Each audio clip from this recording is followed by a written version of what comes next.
What's up, everybody?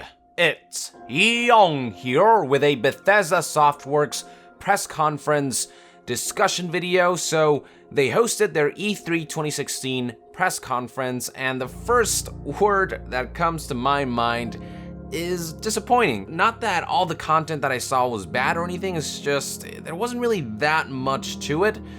For them to be hosting a press conference, you'd expect like a super major announcement, but there was really nothing that blew our minds in any way. So anyway, let's go ahead and dive into every bullet point that you need to know about the Bethesda E3 2016 conference. So it all began with this ominous trailer. The trailer plays and it's eventually announced that this thing we were looking at is a Quake game called Quake Champions, and it's basically a hero shooter or a class-based shooter with the Quake name attached to it. It's basically gritty Overwatch or gritty Team Fortress, whatever you want to call it, and I think a lot of Quake fans are going to be disappointed because that doesn't quite seem to be what Quake is about. But then again, we wouldn't know, would we? Because what we were shown was a cinematic trailer, not a gameplay trailer, and frankly, it pisses me off when companies show off a cinematic trailer and don't have a gameplay trailer to present afterwards. Like, yeah, I get it, cinematic trailers are pretty, but the game will never live up to the cinematic cutscene, so I just don't get why you're just gonna show that and not show a gameplay trailer. I think you should always come to a major event like this ready to show some gameplay or just get the fuck out. I don't care about the game if you have nothing to show for it. And that's the problem with Quake Champions. People have doubts because they haven't seen the actual game and what they have heard about it, which is that it's a class-based hero shooter or whatever. It's just not what Quake fans want. So hopefully they will show some gameplay soon, probably at QuakeCon. That would make a lot of sense. But we'll see how this game turns out. I don't want to judge it before it comes out, but that's just the first impressions I get from the fact that they haven't shown anything. So I hope they will get on that soon. Moving on, the conference moved on to the Elder Scrolls Legends, and this is the card game that you can play on the PC and other devices.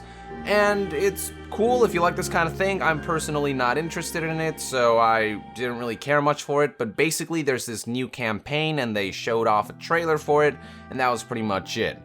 Then things got a bit more interesting when Todd Howard appeared on screen. He actually wasn't on the stage itself, he was in a video, and there he presented 3 upcoming DLCs for Fallout 4. These are the 3 final DLCs for Fallout 4. After this, that's it. They're gonna move on to their next project. So we have Contraptions, which adds a bunch of stuff to the workshop to make it more flexible than it already is, allowing players to build, well, contraptions and all these other things that will further expand the horizons of what you can do in the workshop. And this DLC comes out next week.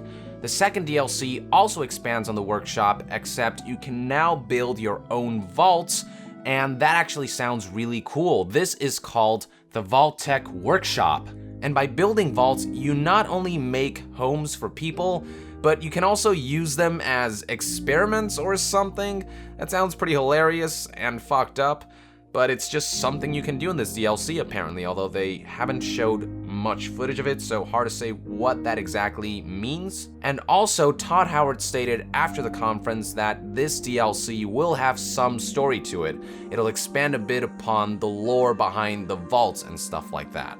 Finally, we have Nuka World, which is the final big DLC that involves raiders who have taken over this theme park called Nuka World, and it's actually going to be a large story-based DLC. It's gonna add new land, new quests, new everything, and it's the last one, according to Todd Howard, and that is actually very disappointing. I definitely thought we were gonna get more DLC.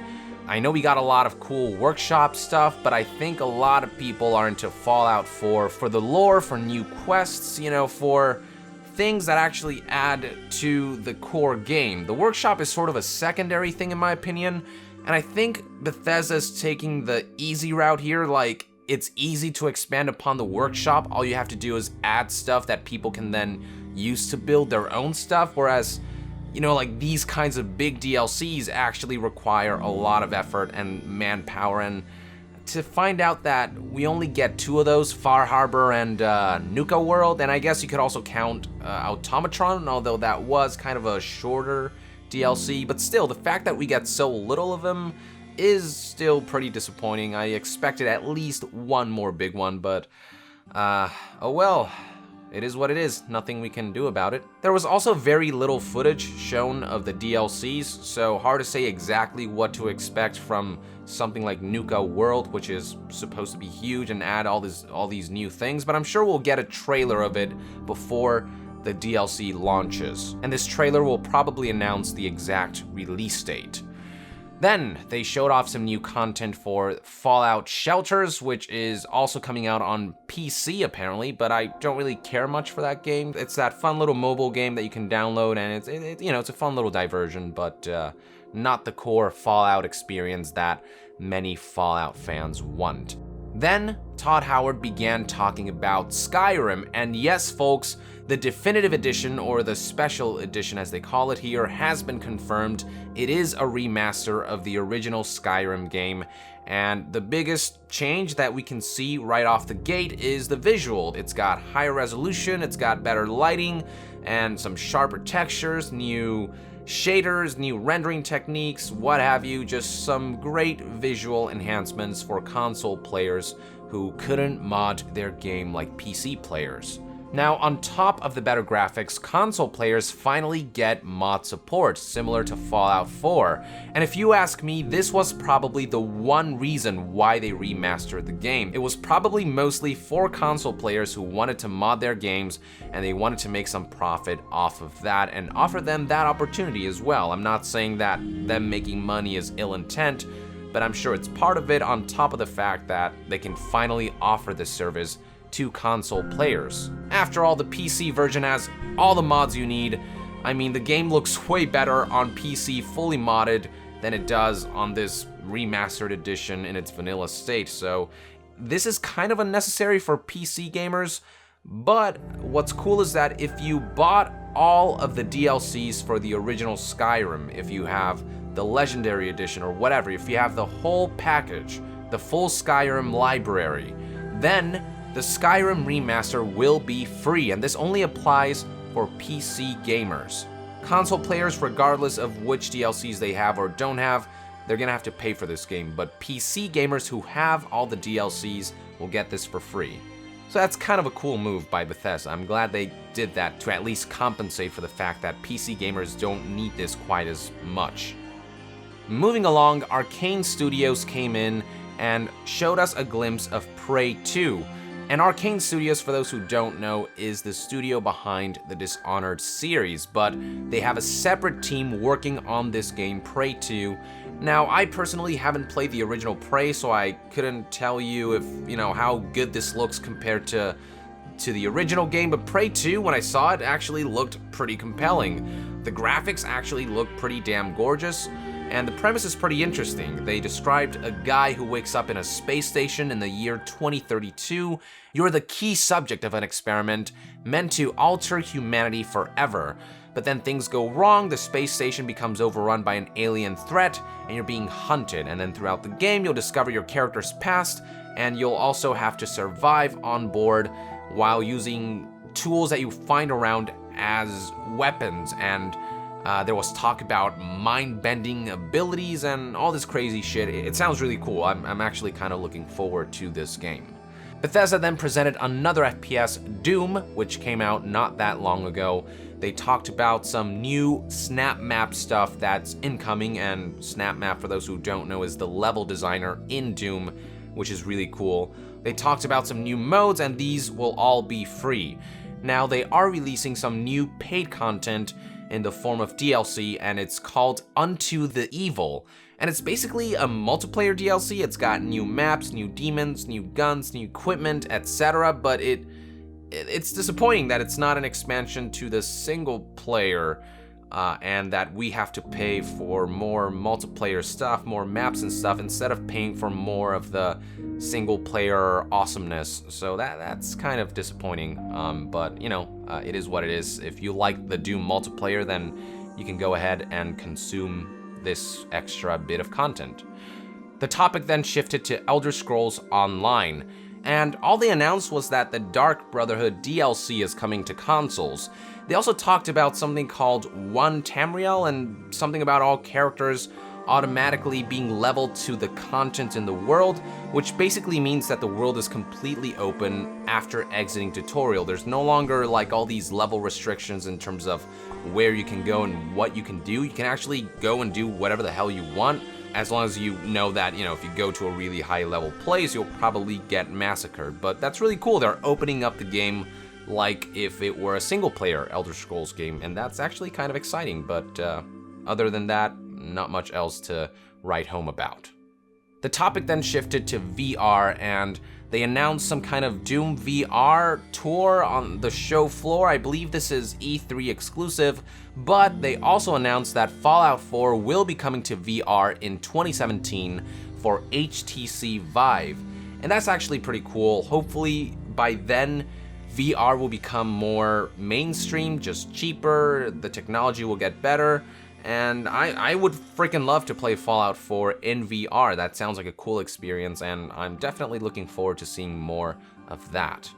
And finally, the show concluded with Dishonored 2, and they showed some new gameplay footage, new trailers, some of the environments and the graphics, and they had a full presentation on Dishonored 2, and out of all games they showed, this is probably the one that I'm most excited about. I love stealth games, as many of you may know, and the gameplay looks fantastic. Some awesome new powers.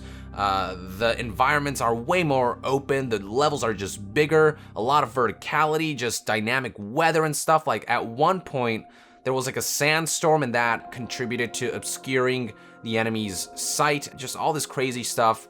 The combat looked more refined, just lots of options. So I love Dishonored 1, so obviously I can't wait for Dishonored 2.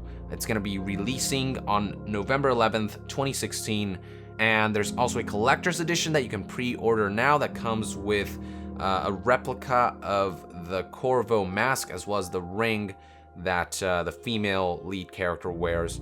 And that's pretty much all they announced, and that's where the conference ended. Dishonored 2 was the final thing that they showed.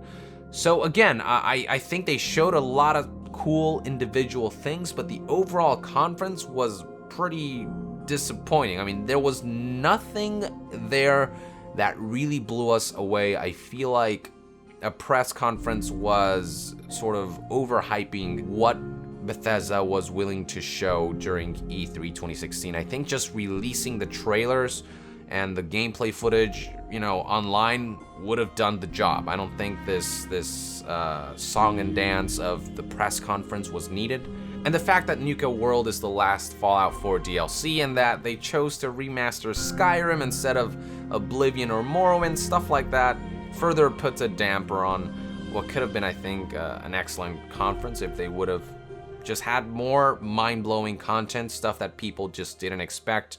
Or even if they had more gameplay footage of stuff other than Dishonored 2, that would have been great. But the way they presented everything was just pretty low beat, and I don't know, it just felt lame, frankly. The conference just felt kind of lame, like just lifeless in a lot of ways, despite the cool games that are coming and some of the individual cool stuff that they showed. But anyway, that's just my opinion. I would love to hear your thoughts on the matter in the comments below, so be sure to drop a comment in the comments, and to be further updated on gaming news, stay tuned right here on Young Yeah. I'll see you guys next time. Young out.